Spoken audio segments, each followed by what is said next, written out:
no one talks about the culture shock of going from Miss Independent to being someone's wife. So when I was single and I wanted to make decisions, it's just me. So I wake up, I make my decisions, and I move. There's no need to ask anyone, no need to run it by anybody. Say for example, travel. I decide where I'm going, I buy my ticket, book my hotel.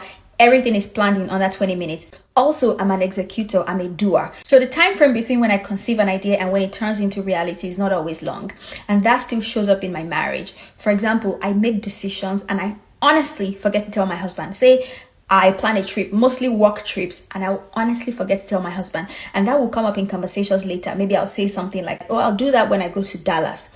And he's like, you're traveling? And I'm like, yeah. And he's like, you didn't tell me. And I'm like, oh my God, babe, I'm so sorry. I forgot. And before you judge me, listen, I'm the first daughter in a Nigerian home. You already know how that goes. Also, I left home when I was 21. As soon as I finished university, finished NYSC, I got a job immediately and I moved away from home. I didn't get married until I was 33. So imagine 12 years of being by yourself, 12 years of spinsterhood, living in your own apartment, making your own decisions. I could be in the house for days. Nobody knows where I'm going. I could be leaving the country and tell my parents 2 days before and they'll be like, oh, but for long, sure, bye-bye.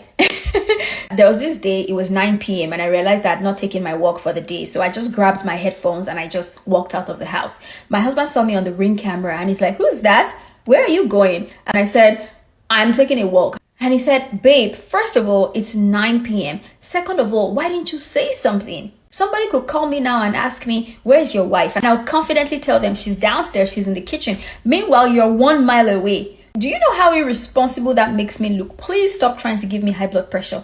And I was like, babe, I'm so sorry. I am so sorry. I'm not doing it on purpose. I genuinely forgot. And it's not about asking for permission. It's just understanding the fact that there's someone that genuinely loves you, shares the same roof as you. They care whether or not you disappear into thin air.